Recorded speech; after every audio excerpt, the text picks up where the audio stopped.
Bueno, Gustavo, una de las noticias más importantes que trascendió el día de ayer y que hoy continúa siendo objeto de opinión es la condena finalmente del sacerdote de La Vega, acusado de violación y que finalmente fue condenado por agresión sexual. Estamos hablando de Miguel Florenzán Ulloa, quien al momento de la acusación por la agresión sexual de un menor de edad era director de una de las principales entidades educativas de esta provincia.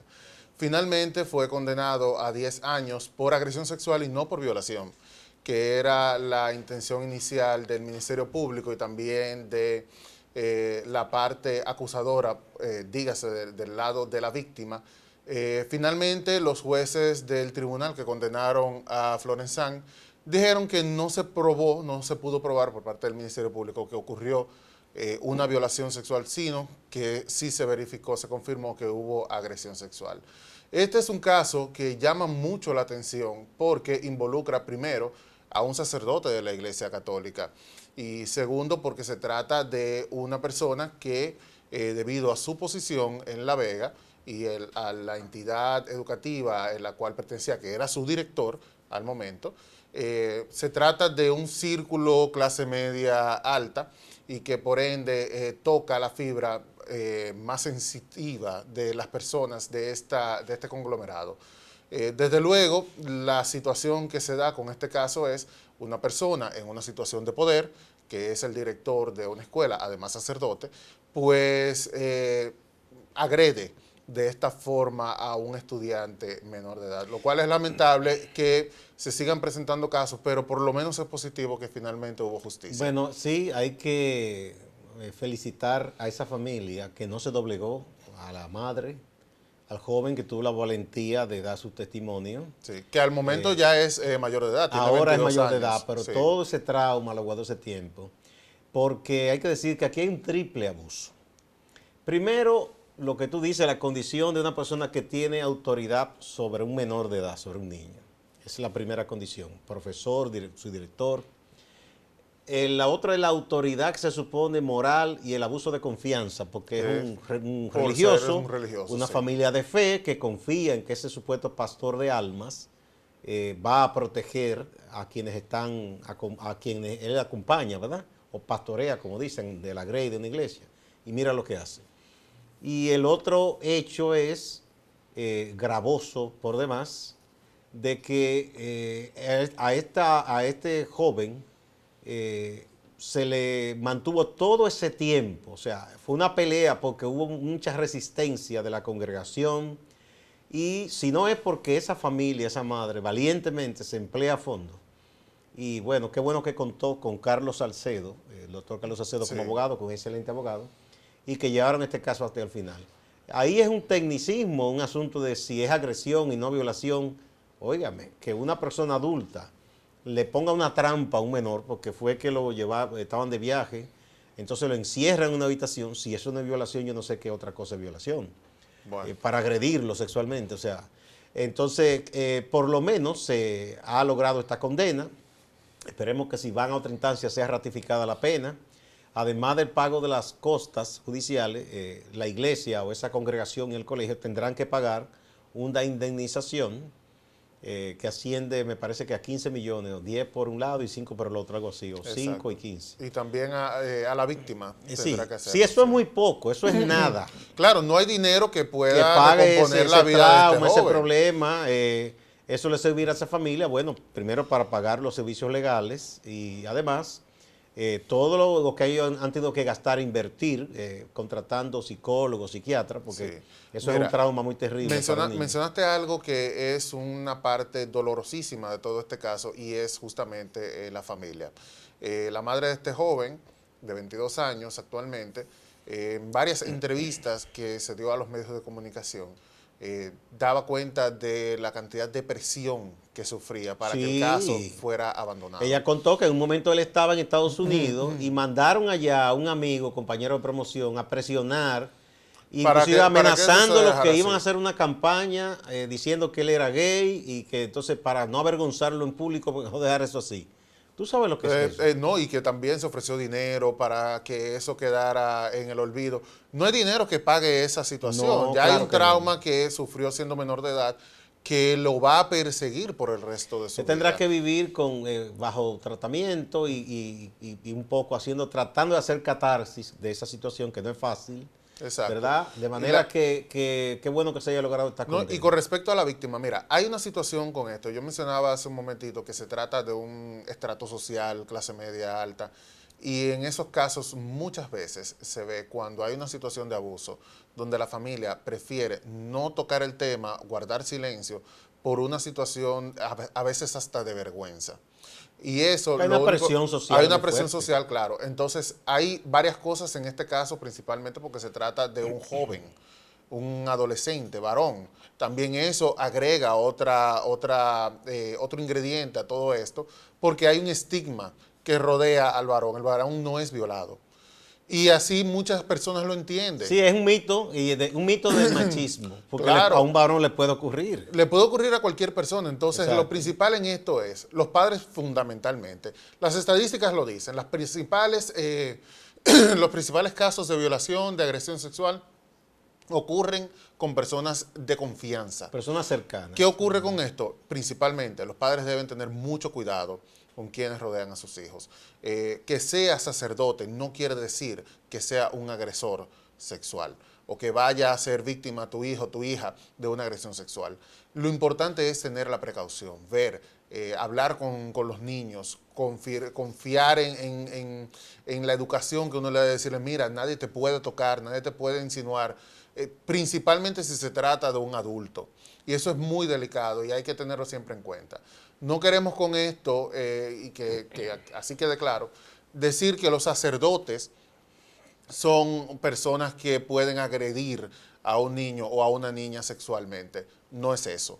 La cantidad de sacerdotes que han incurrido en esta práctica horrible, por demás, es la minoría. Y No es la eso debe mayoría. quedar claro. Puede ocurrir con alguien que sea o no de una iglesia, que sea o no un familiar, que sea o no una persona amiga. Exacto. Pero hay que tener precaución siempre. Hay que tener siempre precaución. Y también recordar que cuando una víctima de agresión, de violación, da la cara, da el frente, lo primero es no revictimizarla, no atacarla, no preguntarse si fue que hizo algo malo. No, la violación sexual, la agresión sexual no es causado por la víctima. Eso que también debe quedar claro. Claro, claro. Porque hay mujeres, por ejemplo, que son ultrajadas y dicen, no, era que tú andabas con una faldita corta. ¿Y eso qué tiene que ver? No, ¿y qué derecho tiene nadie? Porque Nadie el otro tiene se vista derecho, como le dé la gana. nadie agredir. tiene que ver con la forma en que tú te vistes, la forma en que tú caminas, la forma en que tú hablas. Nadie tiene derecho. Sobre todo en este caso. Ni siquiera a faltarte, a criticarte la forma en que tú claro. En este manejas. caso incluso hay otra agravante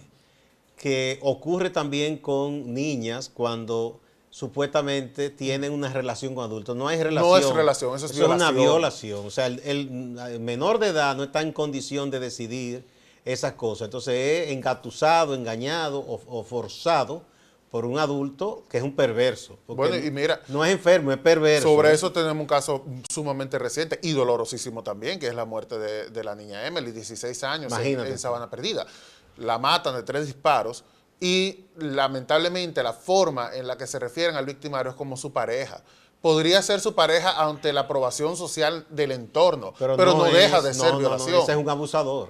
Es un abusador, 26 años tiene Claro. el victimario, que por cierto todavía no ha sido aprendido. Ese caso está pendiente. Bueno, vamos a una pausa y retornamos con otros temas.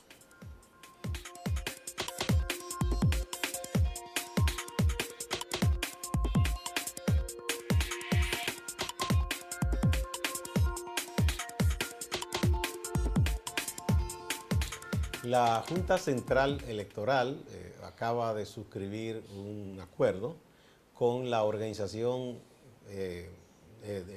la OEA, la Organización de Estados Americanos. El presidente de la Junta, el doctor Julio César Castaños, viajó a Washington y se reunió con Luis Almagro y ahí suscribieron el acuerdo. Para que la OEA envíe una comisión, lo que se ha hecho tradicional en muchos países de las Américas, a observar las elecciones. Eso en general, la mayoría de los partidos lo ha aplaudido. Ha habido uno que otro que dice que no, que la OEA es un organismo odioso por los hechos históricos.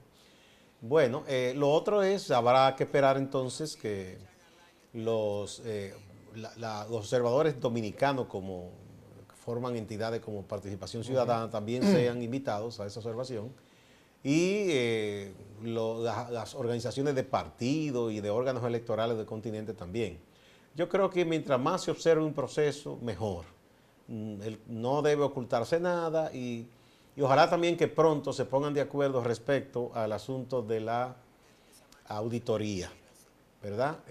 Ha habido varias propuestas y ojalá que se pongan de acuerdo y que se audite los equipos y que se audite cualquier cosa que se quiera porque hay que rodear de la mayor transparencia posible y confianza sobre todo el proceso que viene y yo creo que eso es conveniente para la Junta y para los partidos y la sociedad en general. Claro, sobre la OEA justamente y la auditoría que se va a hacer, que está pendiente todavía, hay sectores que han propuesto que este organismo internacional sea el que realice esta auditoría, lo cual desde luego ha tenido sus pros y contras en lo que respecta a los partidos. Algunos han rechazado la posibilidad de que la OEA, justamente por lo que dices, sea quien realice esta auditoría forense, y otros han encontrado que sería positivo debido a que se trata de un organismo internacional y que además, según estuve escuchando, me parece ayer a Pancho Álvarez justamente,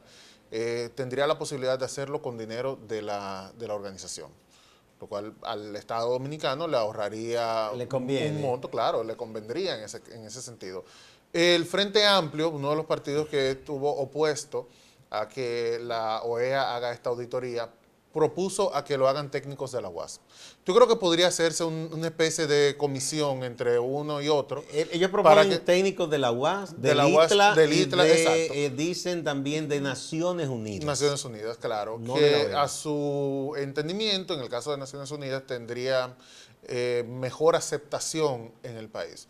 Podría hacerse un con todo, una especie de con todo, que sea una comisión y así pues contaría con el aval internacional y también con la información de técnicos dominicanos. Yo no creo que la participación de una entidad dominicana o extranjera o internacional, multilateral, tenga por qué excluir o anular a otra. Mientras más se observe y en el caso de la auditoría, mientras más ojos, mientras más observadores participen o tomen parte técnico en esa auditoría, mucho mejor, para que no se objete nada, porque pienso que lo principal en un proceso electoral debe ser la confianza. Exacto. Durante la reunión de ayer, José Luis Almagro informó que el que va a dirigir la comisión que viene a República Dominicana es el expresidente de Chile, Eduardo Frei. Él había estado aquí antes. Había estado aquí, sí. Ya había estado aquí como observador justamente. Pendiente a todo esto, ya la comisión estará seguramente visitando República Dominicana en los próximos meses y definitivamente febrero y mayo, que es cuando se celebrarán las elecciones. Desde luego, la OEA, como señalabas, no es la primera vez que está en República Dominicana, es un organismo que ha participado en otras elecciones de manera como observador y además de eso, es necesario que la Junta, que creo que debió empezar por ahí, ¿no? Con Participación Ciudadana, que es el capítulo de transparencia de República Dominicana, cuya función principal es justamente velar porque los procesos se hagan de manera correcta.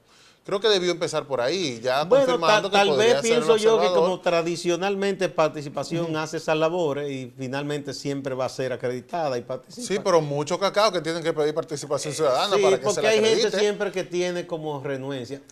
No es asunto exclusivo de la Junta. En general hay personas, políticos y gente que son burócratas, gente del Estado, que tienden a desconfiar o que no quieren la participación de las ONG en proceso de veeduría. Y yo creo que es un error, porque yo creo que las ONG son un complemento a la labor que se hace desde el Estado y es importante que existan y participen. Sí, pero fíjate, Participación Ciudadana es un organismo que ha sido cuestionado en República Dominicana. Bueno, los enemigos. Únicamente. Ahora parece que son todos amigos. Exacto. La OEA para en este momento, gustos, porque ahora mucha gente que antes dijo cosas malas de participación le ha buscado el lado y se ha auxiliado. claro, ¿no? Que en un principio le dijeron que era casi un comité de base de un partido X. Y ahora cita incluso los informes de participación ciudadana. Eso es así. Se parece a los medios de comunicación independientes. Que exacto. Cuando tú ves un político que está en la oposición, es el más amigo tuyo. Luego, si está en el gobierno y tú lo criticas, dice que tú eres un vendido y un desgraciado. Exacto. Entonces, sobre eso, la OEA, para gustos, obviamente, y para conocimiento de muchísima gente, ha sido cuestionada en algunos procesos y en algunas, vamos a decir, decisiones que ha tomado de apoyo que, bueno, y la verdad, en este lado, han causado bastante dolor en los países. En este momento, sobre todo, porque Luis Almagro ha tomado posiciones, si tú quieres, extremas. Él ha sido un hombre que llegó ahí como un liberal y se ha colocado como con una posición muy conservadora, muy derechista, y sus blancos de ataque son los gobiernos que se supone que son de izquierda, progresistas, como quieran definirlo, que no son pro-norteamericanos. Y él ha atacado mucho, por ejemplo, al gobierno de Venezuela, de Nicaragua. A Evo Morales, mira cómo es la cosa. En un momento dado, él estuvo atacándolo por la reforma constitucional que se hizo para permitir que Evo Morales se postulara una vez más. Y lo atacó mucho. Después, él visitó a Evo Morales en Bolivia y hubo una conversación. Y de ahí salió convencido de que Evo era un hombre bueno y que tenía derecho a reelegirse. No fue nada más y nada menos de que él aspira a reelegirse también en la OEA y parece que Evo le dijo cuenta con el voto nuestro. Sí, bueno, pero ahora se quedó en blanco. Ahora un poco se manejó y finalmente se alineó del lado de quienes estaban contra Evo Morales. O sea, es que ese señor ha hecho unos zigzagueos extraños y por eso. Exacto. Entonces, aquí además hay mucha gente que lo odia por la posición que él tomó respecto al tema. Cuando se discutió lo de la sentencia aquella y el tema de los migrantes. Tribunal Constitucional. ¿Sabes que eso es mala palabra para mucha gente aquí?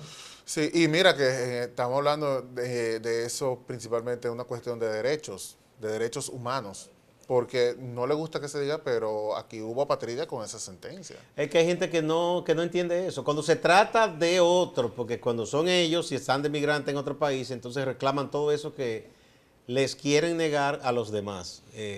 Como dice la canción de Beto Cortés, nos olvidamos a veces que somos los demás de los demás. Exacto. Sí. Entonces, nada, finalmente se confirmó la participación de la OEA en las elecciones de febrero y de mayo del año 2020. Queda pendiente ¿Mayo o junio? Febrero y mayo.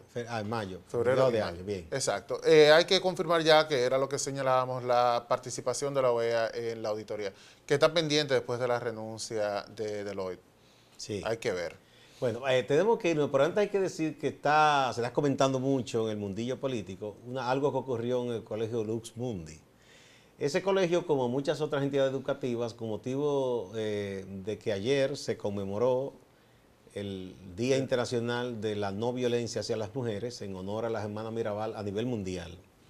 Hizo reflexiones, en algunos casos invitaron charlistas, y parece que ellos habían invitado a alguien del Ministerio Público, de la Procuraduría, a que hablara del tema. Ahí hay especialistas muy buenos, hombres y mujeres, pero parece que, aunque no era el invitado, decidió él mismo asistir a ese colegio el procurador Jean Alain Rodríguez.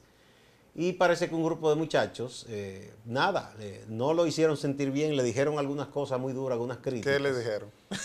No, dicen que le dijeron corrupto, que le dijeron vendido, muchísimas cosas. Y parece que él no se sintió muy bien y huyó por la izquierda o por la derecha. Muy bien, no se debía sentir entonces, en ese momento. Entonces eso ha causado, bueno, un debate interno en ese colegio y se ha estado hablando. Algunos hablan hasta de que de procurar sanciones a esos niños. No.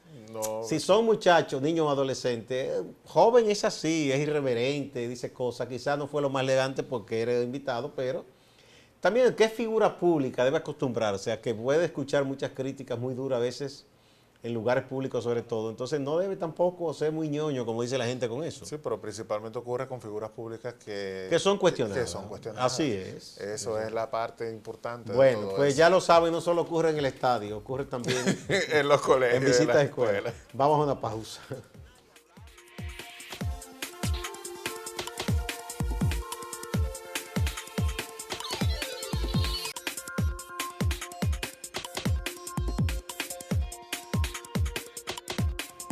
Saludamos al compañero Máximo Laureano, que nos tiene las últimas informaciones directamente desde Santiago de los Caballeros. Adelante, Máximo.